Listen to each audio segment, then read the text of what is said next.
Reshma, thank you so much. That was really over the top. This is actually the least favorite part for me because you don't know all the nuances that have led up to getting to this point. And I know my panel up here is going to discuss all that, but you'll only hear the gravy stuff. Lisa Ahmad, she's an Italian American. However, she's more Pakistani, I think, than anything. She probably speaks better Urdu than I do. She manages, she is a mother, an entrepreneur, and she manages Mirchi's in Fremont and Dublin, 2 locations, and they also have Mirchi Cafe, Mirchi Deli, which is also in Fremont, so there's 3 locations.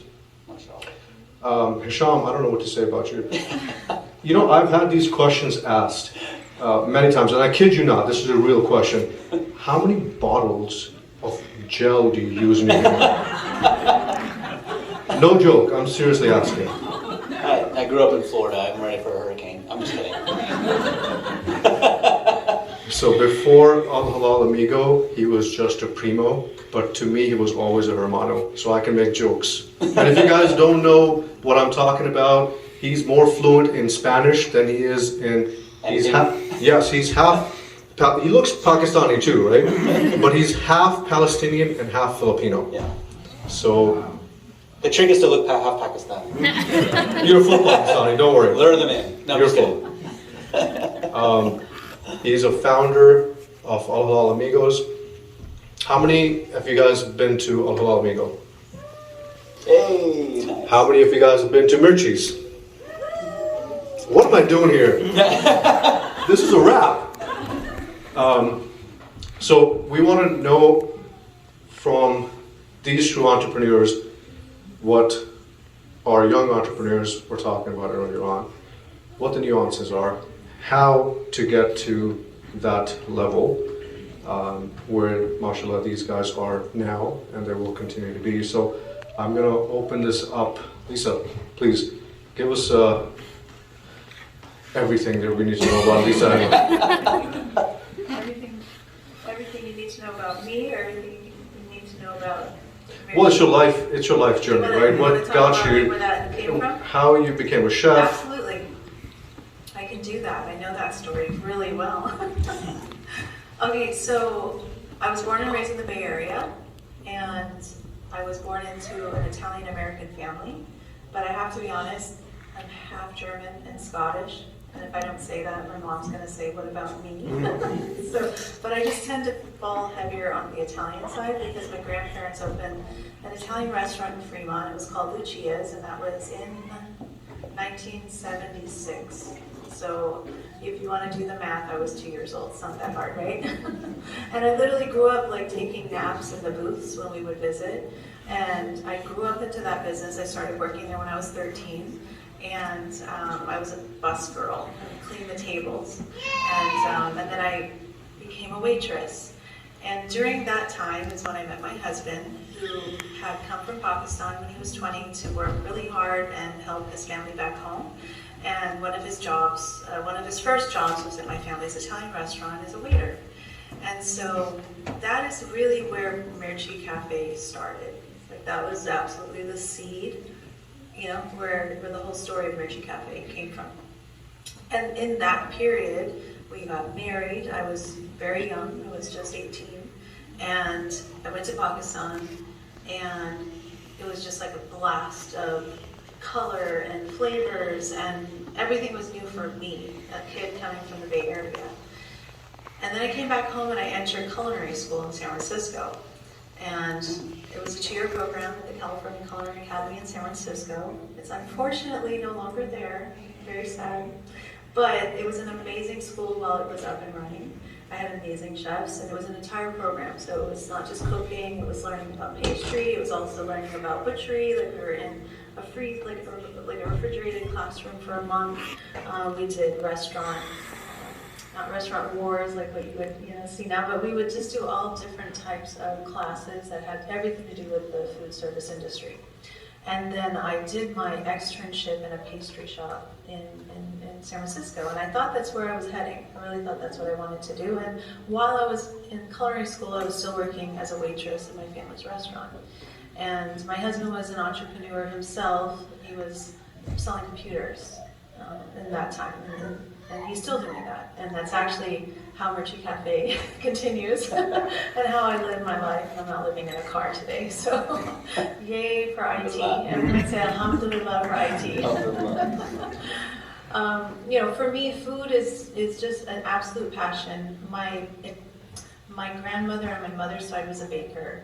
You know, my grandparents on my father's side, they didn't grow up in the restaurant industry, but you know, they were very, very brave as well, and I watched that.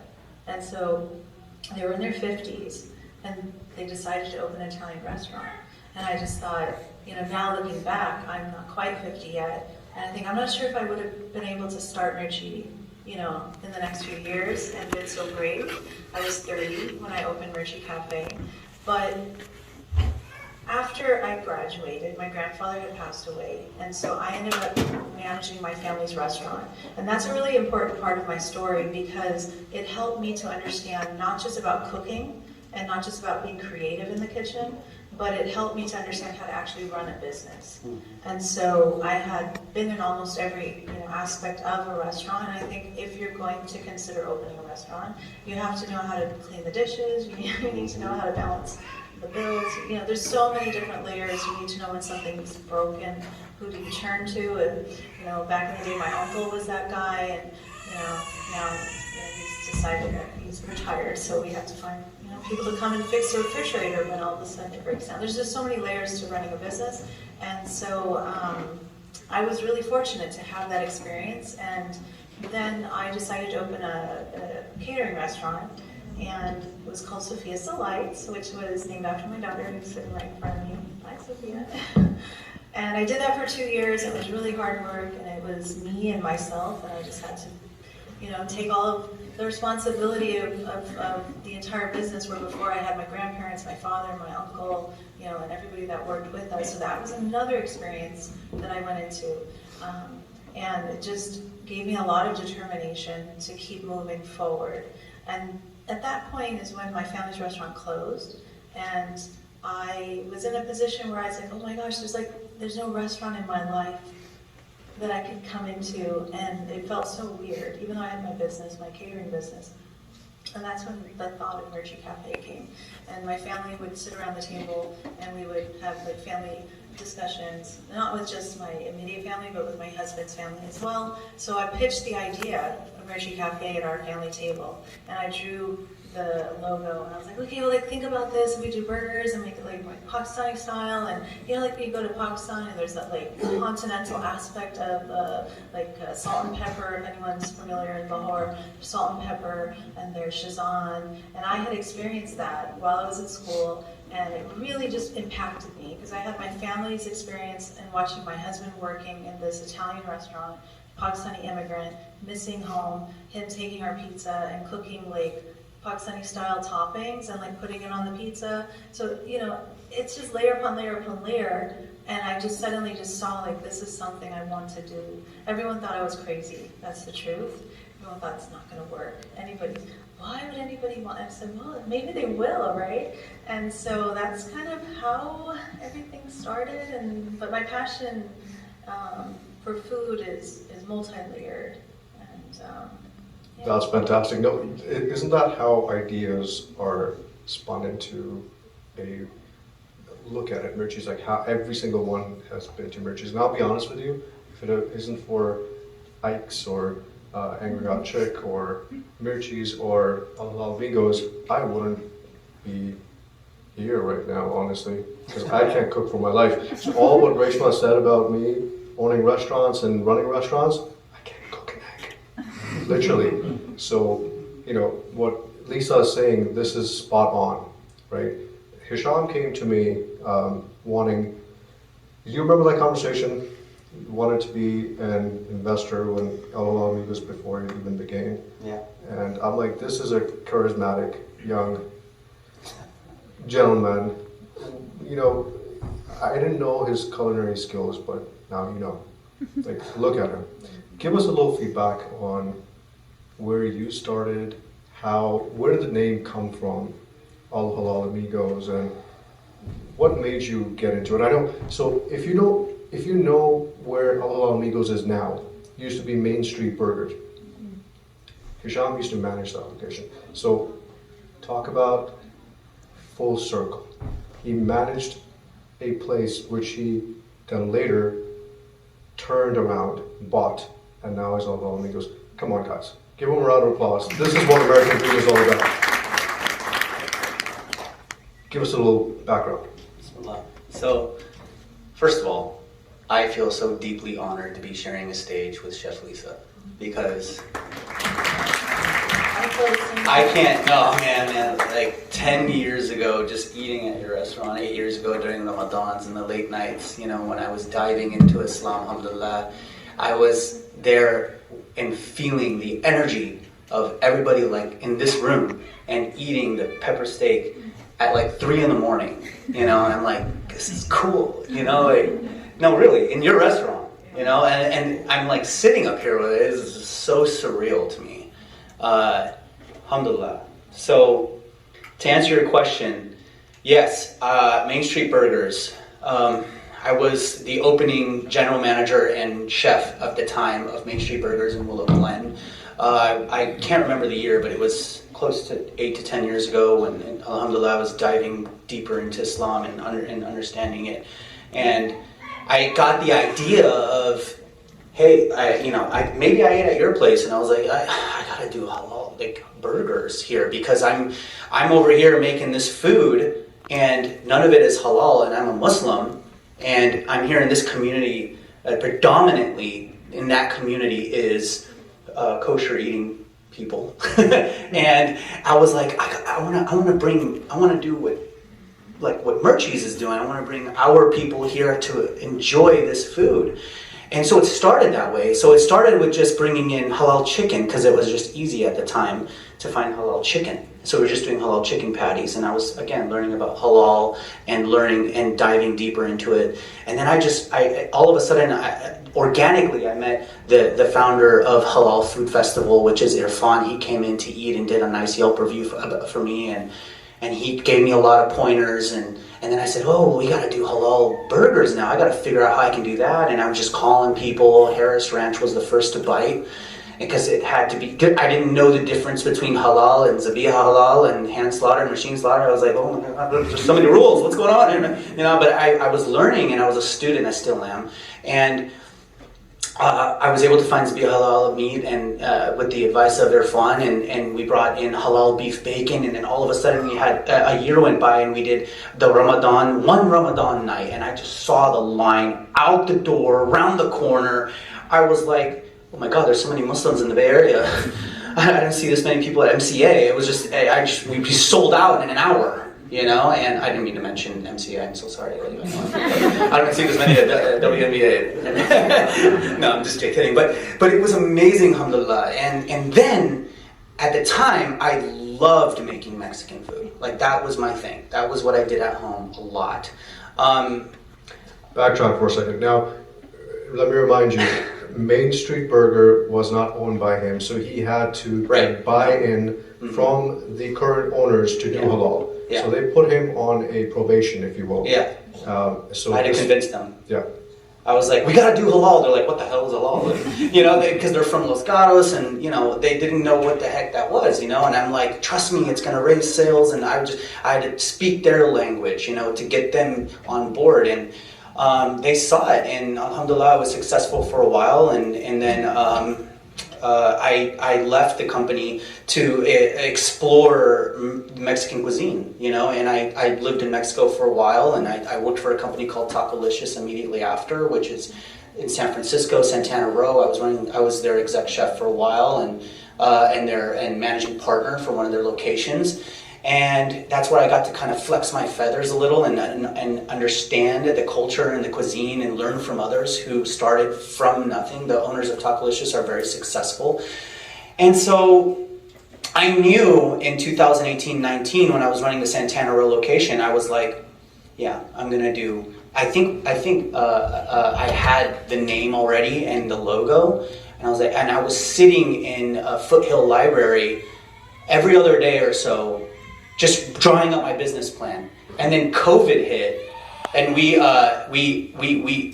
all lost our jobs, you know, and we all had to shut down.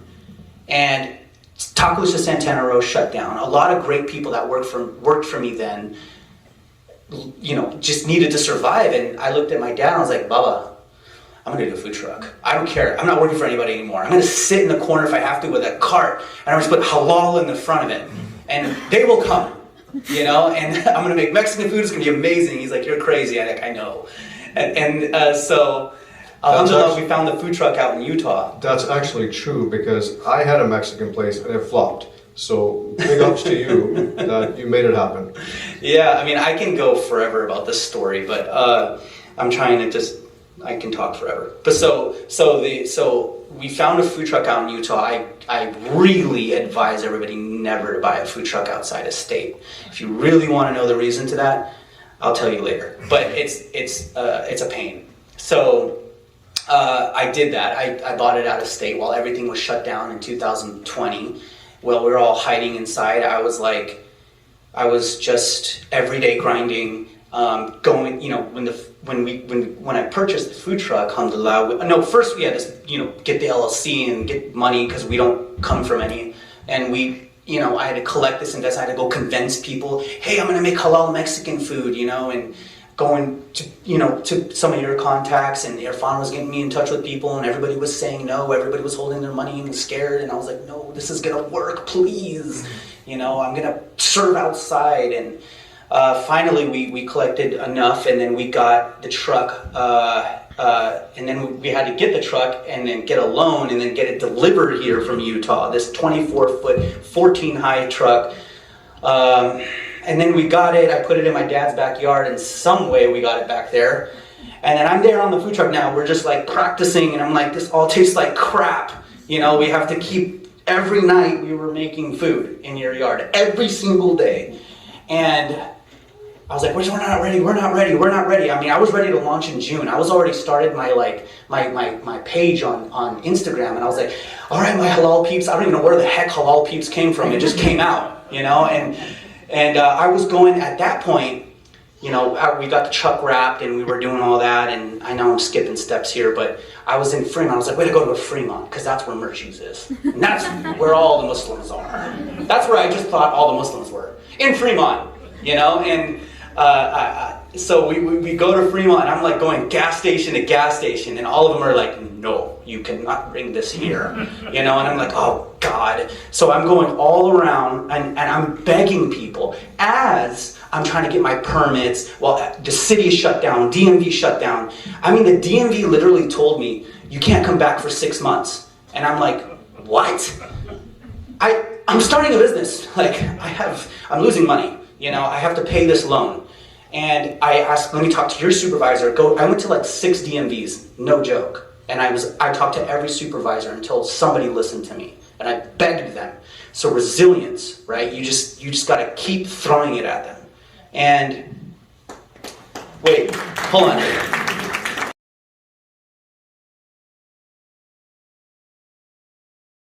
Halal Amigos is also in the San Jose Sharks SAP Center now, a permanent staple.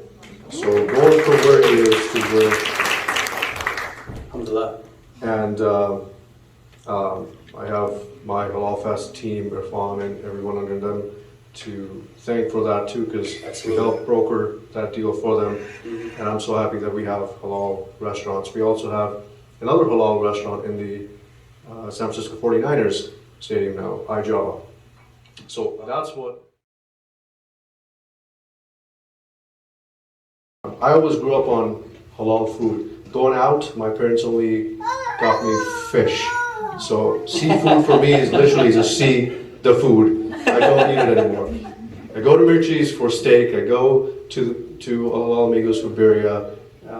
You know, that's you want halal food. How many of you guys know the amount of restaurants that we have in the Bay Area that are halal now? Any number? Any guesses? 100. Shout it out. 100. 50? 80. 2,500. I like that. 2,500 would be amazing.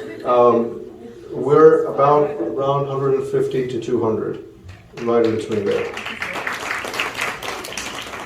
And back in the 80s and 90s, I don't know if you guys all are from the Bay, but there was one hole-in-the-wall restaurant in San Francisco that used to be halal.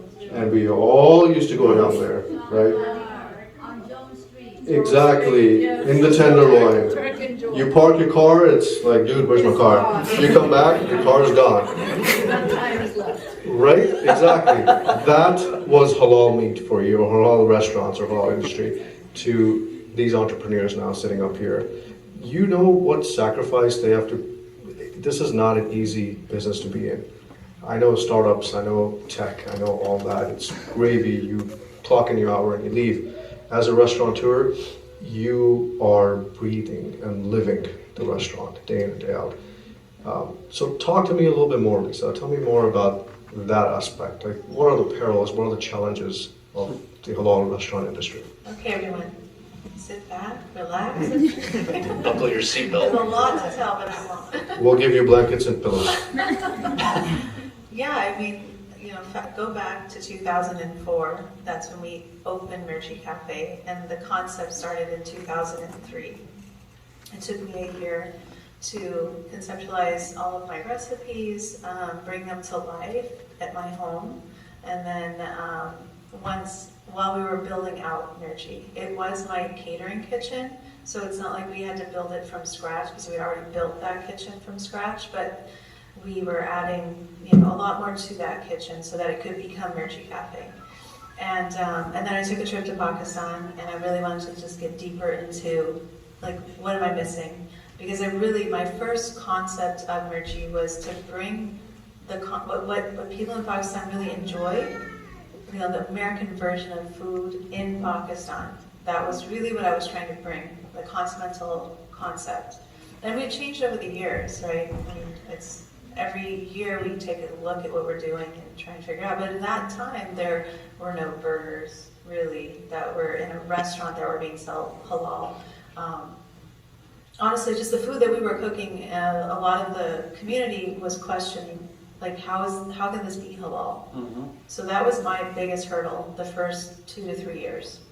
I mean, we opened up with a bang. We had Imran Khan come forward, which, as we know, is, Pakistan's, most beloved person right now, for sure. And just having him there was its own, like, feeling of, like, okay, maybe this could really happen. Maybe this is possible, because everyone was truly a naysayer.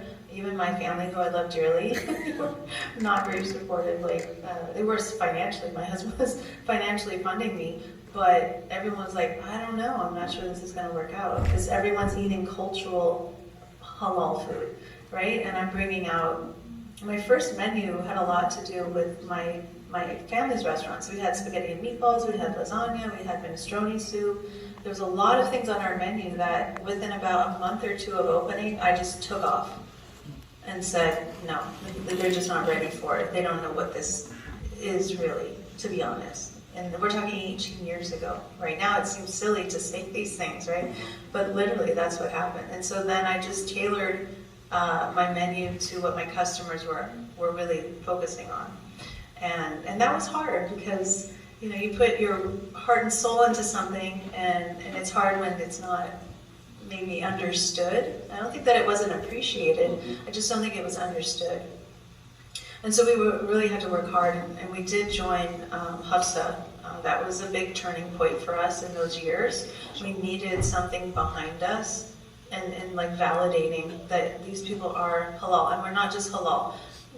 I felt like when I was going to open this business, I had to sleep at night, right? And I think we all know, like, there's a lot of opinions on halal, and I'm not even going to go into them. I've heard every single one of them.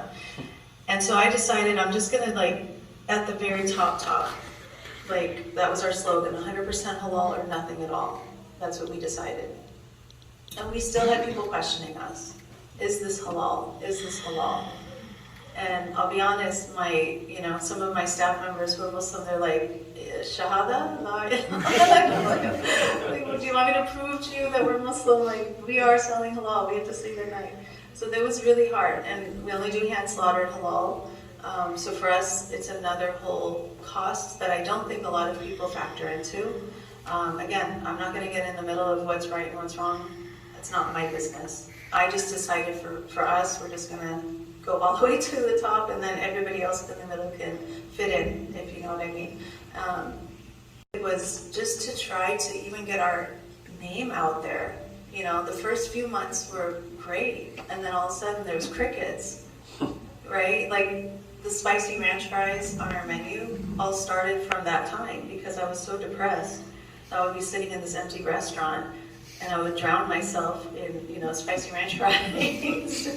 and that's how it got on the menu, So there's a lot of stories of struggle that are even in our own menu today. It's just people don't really understand that. And it's hard to tell your story. Now we have Instagram and there's a lot you can do, but even talking, like I said, 2004, there's no Yelp, there's no Google, there's no Facebook, I think maybe there was Facebook, right? Maybe there was Facebook, but it wasn't what it is today. It wasn't the same. Right, Yeah. so it was really, I'm not gonna lie, it was painful, and to be honest, even after 18 years, my brain is still there.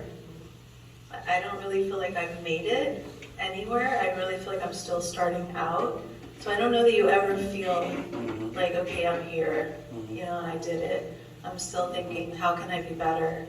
How can I explain what we're trying to accomplish? And when people do come in, that I can meet their expectations. So going back to what Lisa's mentioning, going back to give you an idea of what a non-halal box of meat would cost. If you go to Restaurant Depot, it's roughly around $40 to $60. This is back when I had my restaurants, more than 10 years ago. So I'm sure with inflation, the prices have gone up. Now that's non-halal. Halal is 3 to 4 times more expensive. So if anyone complains next time, please don't, because it's pretty expensive, right? And these guys put their heart and mind, every ounce that they have, to give us the halal meat that we all so desire. So big round of applause to them.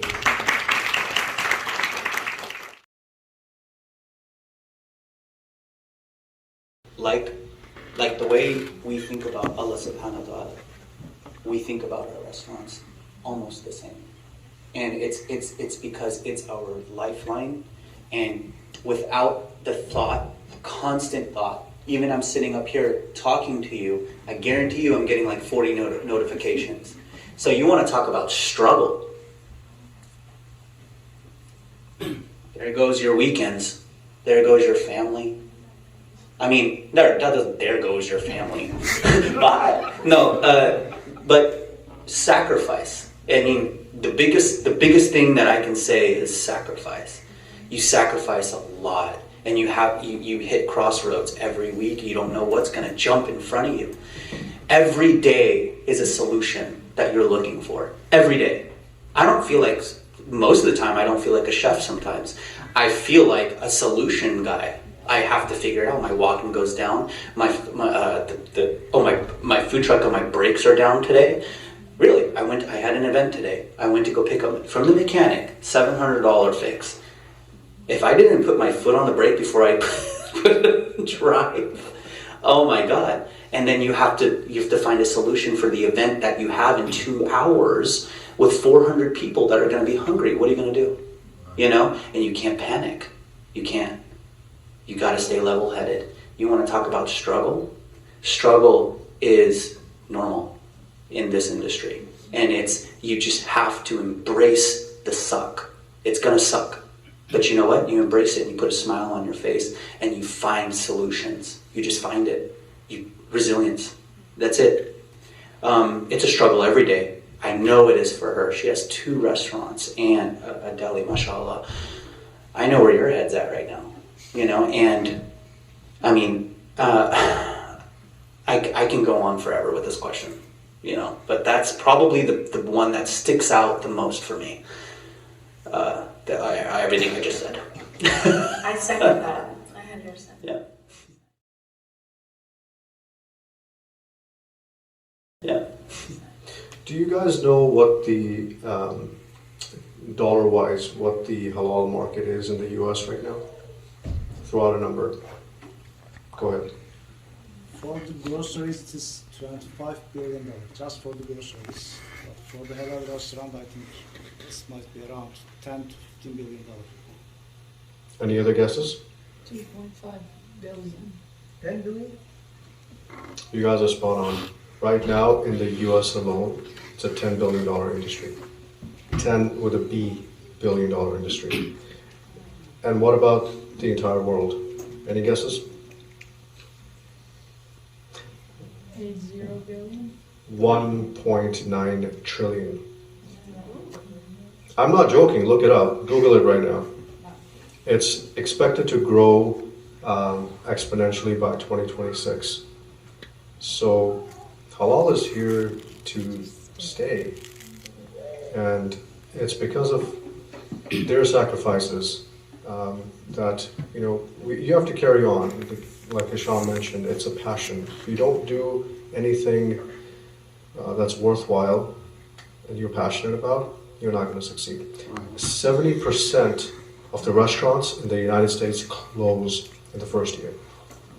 And we're at that brink again because the deepening of recession, restaurants are closing, God knows what happens. So you have to go out and support your local restaurants.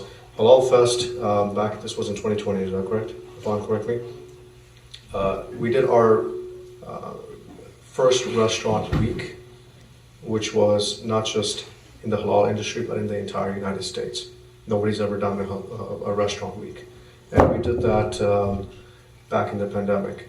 So we can keep our halal restaurants afloat by promoting them and keep pushing and not foot traffic, but deliveries. Leads me to the next question.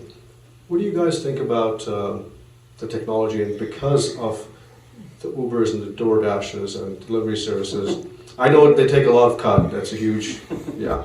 But what do you guys think? Has that increased business? Has that put a damper?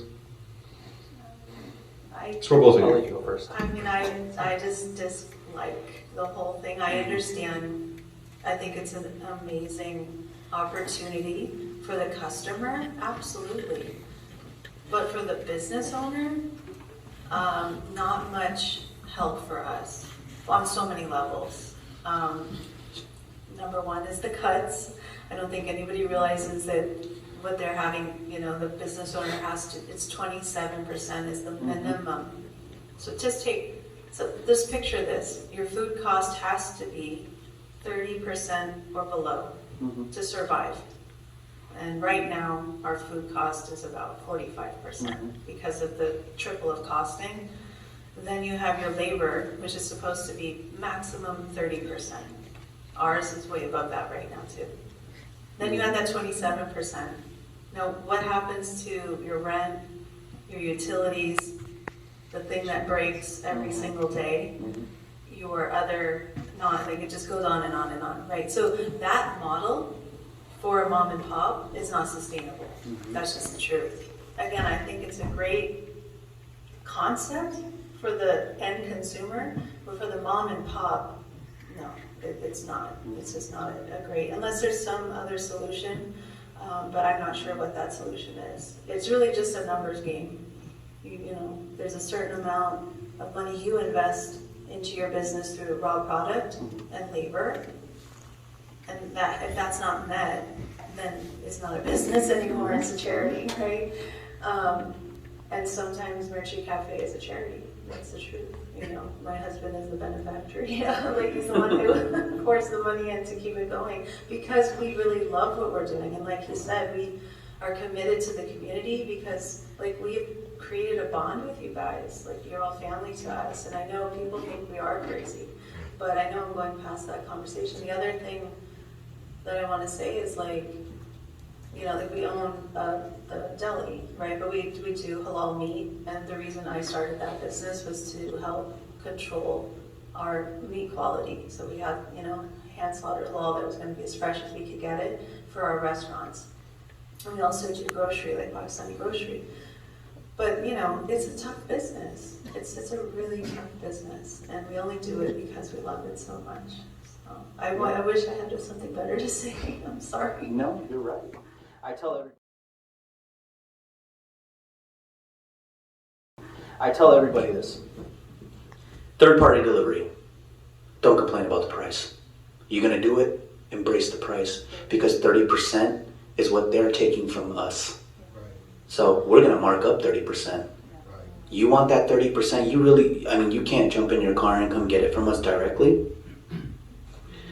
I mean, it sucks, because I have been on the other side on DoorDash, and I have DoorDashed myself. Sorry to call out DoorDash online. I don't know if you guys follow me or anything.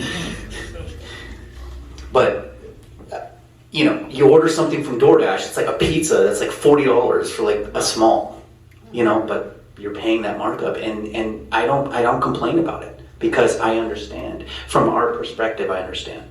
But I tell everybody, I tell all the customers, I'm like, hey man, if you order DoorDash and it's expensive, that was your choice. Right. You know, so, I mean, you get what you pay for. You know, so, yeah, so for the smaller mom and pop shops, you know, versus the cheesecake factories, just take the extra 10 minutes and come get it. You know, it's better for your wallet, and it's better for us. Can I add one more thing to that? Absolutely. So a lot of times people order on the platforms for pickup in store, Mm-hmm. but a lot of people don't realize that it's a 13% cut. So like call the store, or we have an online order where you can go to our website and order directly and just pick it up, and it doesn't cost us anything. Mm-hmm. So there's Yeah. just so much negative. Like Yeah. don't use those platforms unless you're like homesick, Yeah. and you really kind of You really have have to. Yeah. For restaurant mom and pops, that's my ask to Yeah. the community. Absolutely. Oh yeah, I mean, imagine, you know, we're paying all this high dollar for Zabiha halal meat, and it, you know, my burrito, you all eat at my restaurant, it's $18. You know, that's expensive. That's expensive. But then you mark that up 30%. If you really want to pay for that, you know, go ahead, you know. But I try to, but what I worry about with other halal restaurants that, you know, or is the complaints. You know, if you decide to pay $40 for a halal item or from a halal restaurant, I mean, that's kind of your choice, you know. And if you're disappointed that you paid $40 for this item, you know, next time just go to the restaurant and get it. You know, that's what I tell the consumer all the time. Because I'll tell you, as a business owner on my end, all I want to give you is quality. That's it. I'm not gonna, and I know you feel the same. We just had a conversation about this. This is some really rough times we're about to hit. We're hitting it. We're gonna hit it even harder in the next few months. And so we were like, what do we do? What do we do? We don't want to taint our quality. We don't want to doctor up some recipes to cut corners. We're not gonna fool you like that. You know, all we're gonna ask for is for you to support us. You know, because it's gonna be hard, but we want to survive too, and we want to give you what you pay for wholeheartedly. So, yeah.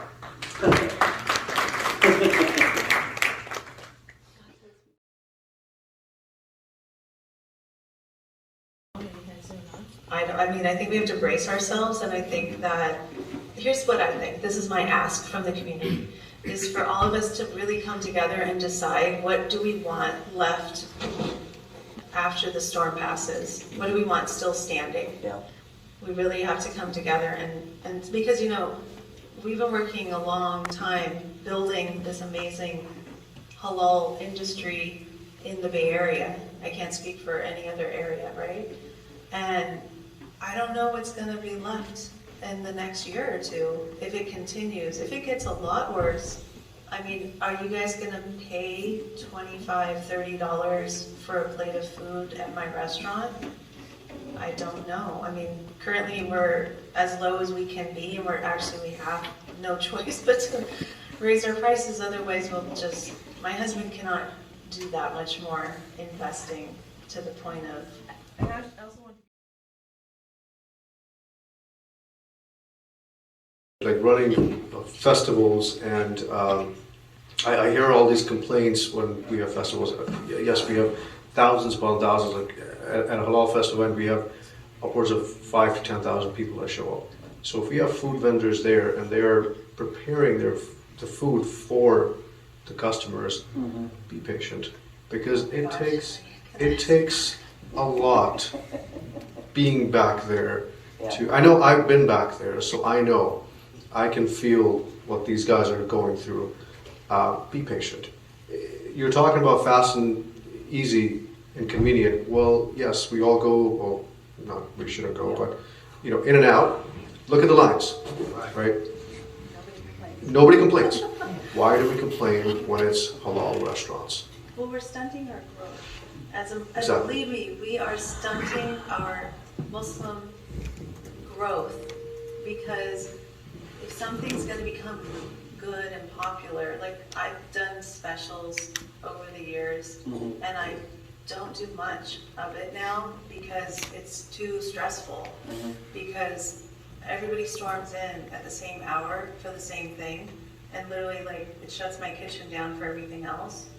And then there's a line and everyone's freaking out. Why is there a line? Why did I have to wait an hour just to get this sandwich? Well,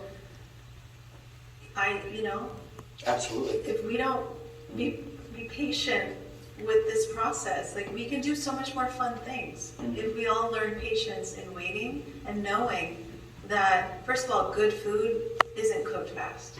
That's number one, right? Number two, waiting patiently, as our dean, it's literally should be the easiest thing for us, because it's supposed to be embedded in us. And I can't tell you how many complaints I get because they had to wait an hour for the beef brisket sandwich. That's why I stopped doing beef brisket sandwich, guys. I'll bring it back if y'all are willing to stand in the line and wait for your turn and understand, we're doing our best back there, for real. No one's trying to, cheat you or make your life miserable. That is another ask. And I'm really happy to have this platform. I can't put that on my IG. And I'm sorry, I'm going to add another thing. Unless or until robots start making food back there, it's going to take time. And plus there's a shortage back there. Restaurant industry has a revolving door. Now, workers that you guys have would rather go to Uber or DoorDash or Uber Eats, and they'll make a lot more money. Or they'll just wait for Uncle Sam to give them a paycheck. Why do they have to go and work? So they have a shortage. Because we don't go and support our own people. We say, hey, the price is too high, I'm not going to pay that, or it's going to take longer. Let's stop complaining. Let's start giving our own people. And this is the reason why my private equity fund only invests in Muslim-owned and Muslim founders, because I want to create that ecosystem within, the ethos from within our own. No one else is going to come to bail us out. We have to bail ourselves out. So be there and support the likes of Mirchi's and Halal Amigos and other businesses and restaurants that are Muslim owned, so we can thrive. Yeah, I want to say something on that. Please. So the more you support halal business, the more opportunity that these meat distributors are going to get on the bandwagon with us, and they're going to lower their prices when there's higher consumption, right? So I spent a lot of time, I still do, trying to find Zabia halal meat at a better price and good quality.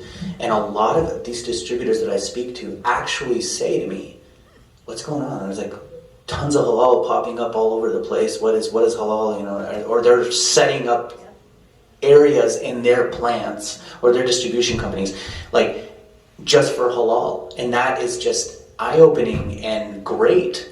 The more you support, although the prices are a little high right now, but if you support, then then we're ordering more, and then the more it's just gonna be a nice and big bright future for halal in general.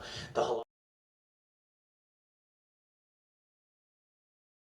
HalalFest has just acquired a company called Halal List, which puts out all the restaurants around Canada and US.